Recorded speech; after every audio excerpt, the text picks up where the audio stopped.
Welcome to the deep dive. Today we're diving deep into English history to see how social structures in England have evolved over time. Right. We've got a cool mix of sources here. We've got Wikipedia entries, some government websites. We'll even touch on some 2024 podcasting trends. Wow. You never know what we might find.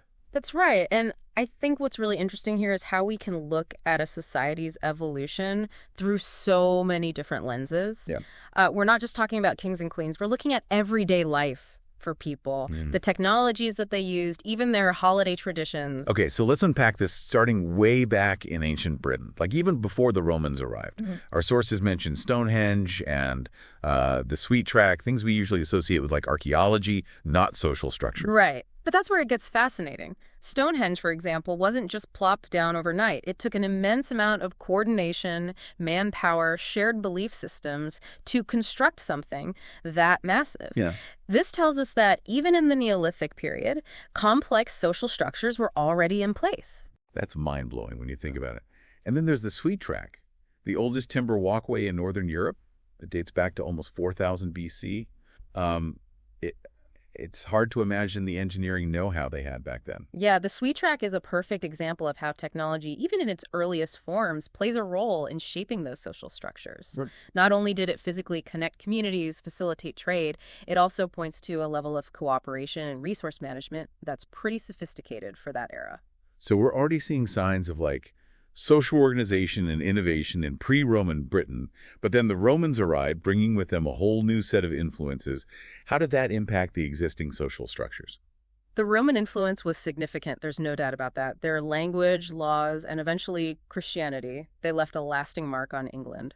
Think about it, even today we use words derived from Latin that the Romans brought over, like street or wine. It's amazing how language can act as a time capsule, preserving traces of past interactions. And of course, we can't forget the Norman conquest in 1066.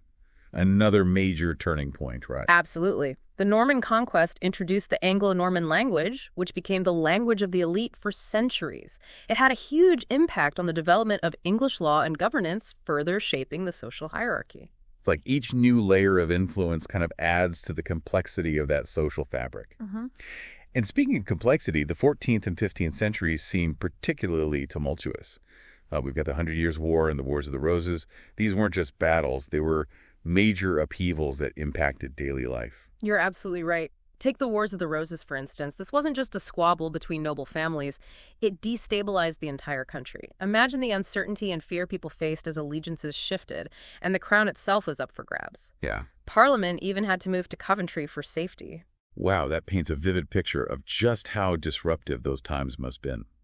And then amidst all this chaos, we see the rise of the Tudors.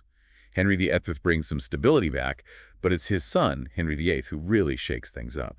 He breaks from the Roman Catholic Church, which is a massive turning point, not just for religion, but for the entire social structure of England. Henry VIII's actions weren't just about religion. It was a power grab that fundamentally shifted the social and political landscape.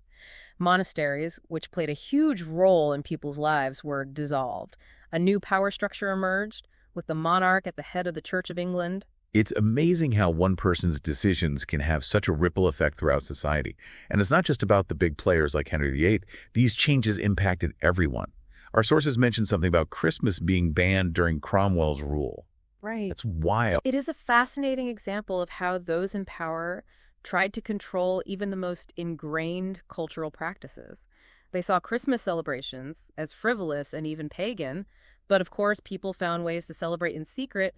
There were even pro-Christmas riots. That's incredible. It shows how even in times of upheaval, people crave those traditions and connections that make them feel like a community.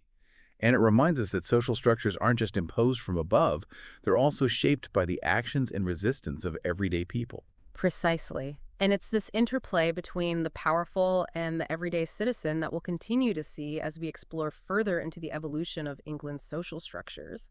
It's fascinating to consider how, seemingly small acts of defiance, like those pro-Christmas riots, can actually reflect, deeper tensions and shifts within a society. Yeah, you're right. It's like those riots weren't just about Christmas. They were about people pushing back against authority and asserting their own cultural identity. It makes you wonder how other aspects of daily life were affected by these power struggles. Right. For example, How did the economy evolve alongside these social changes? That's a key piece of the puzzle, isn't it? We tend to think of history in terms of big events, but the way people lived, worked, and earned a living is just as important. Our sources trace this economic evolution all the way from bartering and using commodity money, like cowrie shells in ancient times, all the way to the development of coinage and early banking systems. It's amazing to think about how those systems developed and how they must have impacted social interactions. Yeah. Did this shift from bartering to using coins change relationships within communities? It certainly did. The use of coinage allowed for more complex transactions and the accumulation of wealth, which in turn contributed to the development of social hierarchies. Think about it. Once you have a system of money, you have the potential for some people to amass more of it than others, leading to disparities in power and influence. That makes sense. So we're seeing how economic systems are intricately linked to the development of social structures. And as we move into the more modern era, we encounter another important shift, the emergence of local governance in the 1800s. This was a crucial development, and it reflects a growing sense of individual responsibility and civic engagement within communities. It was driven by practical needs, such as the need for organized sanitation and parish management. So it was like people realizing they had the power to shape their own local environment. That's a pretty big step forward in terms of social evolution. Exactly. It signified a move away from solely relying on centralized authority and a step towards more localized decision-making. This trend wasn't unique to England, by the way. It was happening across Europe, even in places that were once English colonies, like America. That's really interesting. It makes you wonder if there's a natural human instinct to want to have a say in how our immediate surroundings are managed. Like, it's not just about kings and queens and big political decisions. It's about having a voice in what happens in our own backyard. That's a great point, and it highlights how the study of English social structures isn't just about England. It's about understanding universal patterns of human behavior. Right. But remember, we need to be careful not to oversimplify. Local governance wasn't always driven by purely altruistic motives. There could also be an element of wanting to maintain control within specific communities. That's true. It's never as simple as it seems on the surface. Right. There are always different perspectives and motivations at play. Okay, so we've traveled from ancient rituals at Stonehenge to localized sanitation boards in the 1800s. That's quite a journey. But what does it all mean? How do all these seemingly disparate pieces fit together to tell a story about the evolution of social structures in England? Well, what's fascinating is how resilient these structures are. Yeah. Despite invasions, wars, religious upheavals, and even technological revolutions, there's a thread of continuity, a sense of community and social order that persists. Yeah. It's like a tree that weathers storms and loses branches, but remains rooted and continues to grow. I love that analogy. It really captures the idea that social structures, while constantly evolving, also possess a deep-seated resilience. So as England moved into the modern era, how did these structures adapt to things like industrialization and globalization? That's where the story gets even more complex, and unfortunately, we don't have time to fully unpack it today. For sure. However, it's crucial to note that industrialization, while leading to significant economic growth, also led to social stratification, urban poverty, and new forms of labor organization. It's a stark reminder that progress isn't always linear or evenly distributed. That's a really important point. And alongside those challenges, there were also new opportunities, right? The rise of the middle class, increased literacy, and the gradual expansion of political rights. Absolutely. The evolution of social structures is rarely a simple progression. It's often a messy, contradictory process with progress and setbacks happening side by side. It's like weaving a tapestry with threads of different colors and textures, creating a complex and multifaceted whole. So we've touched on some pretty big ideas, but let's bring it back to something a little closer to home. Holidays. Okay. Specifically Christmas. Our Wikipedia entry on Christmas was full of interesting details about how this holiday has evolved alongside English social structures. Christmas is a fascinating case study because it's not just a religious holiday. It's a cultural phenomenon that has absorbed and reflected social, political, and even economic changes throughout history. For example, we talked about the Christmas ban during Cromwell's time. Right. That was a pretty dramatic attempt to reshape social behavior. But what happened after the ban was lifted? Well, Christmas traditions came roaring back, but not necessarily in their original form. They had been influenced by the intervening years and continued to evolve as England itself changed. It's like Christmas went through its own mini evolution, Yeah. adapting to the pressures of social and religious shifts. Precisely. And we see this pattern repeating throughout history. Think about how Christmas celebrations in England today are influenced by everything from Victorian-era customs to modern consumerism. It's a reminder that even something as seemingly timeless as a holiday is constantly being reshaped by the forces of social change. And that's what makes this deep dive so fascinating.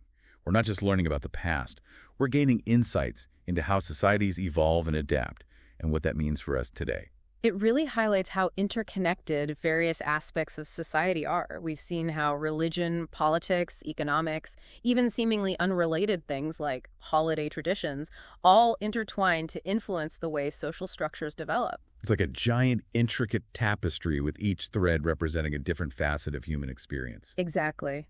And as we move further into the 21st century, it's clear that technology is becoming a dominant force in shaping social structures. Even that quick look at 2024 podcasting trends showed how technology is changing the way we communicate and connect. It's true. Think about the rise of social media or the way we work remotely now. These things are fundamentally changing the way we interact with each other. And the rise of digital currencies is another example. It's just one aspect of a much larger technological transformation that's impacting everything from how we work to how we form relationships. It makes you wonder what future historians will say about our current social structures. Will they see us as a turning point in the evolution of human interaction? That's a question worth pondering. It's too early to say for sure, but we're living through a period of rapid social and technological change, and the consequences are still unfolding. It can feel a bit overwhelming at times, but that's why I love these deep dives. They give us a framework for understanding these complex changes and remind us that we're part of a much larger historical narrative. It's about connecting the dots, seeing the patterns, and gaining a deeper appreciation for this incredible journey of human social evolution. Well said. It's been an incredible journey through time, exploring the evolution of social structures in England. I don't know about you, but I'm feeling a lot more informed. It's been a pleasure exploring these sources with you. And remember, this was just a glimpse into a vast and complex subject. There's always more to discover, more connections to make, more to learn about the forces that shape who we are as a society. Absolutely. Before we wrap up, is there anything that particularly stood out to you from our deep dive today? What's one key takeaway that you'll be thinking about? For me, it's the resilience of social structures. We've talked about so many upheavals and transformations, yet there's this remarkable continuity, this sense of community and shared identity that persists. It gives me hope for our ability to adapt and thrive even as we face new challenges. That's a really powerful insight, and I think it's the perfect note to end on. To our listeners, thank you for joining us on this deep dive into the history of English social structures. We encourage you to keep exploring this fascinating subject on your own.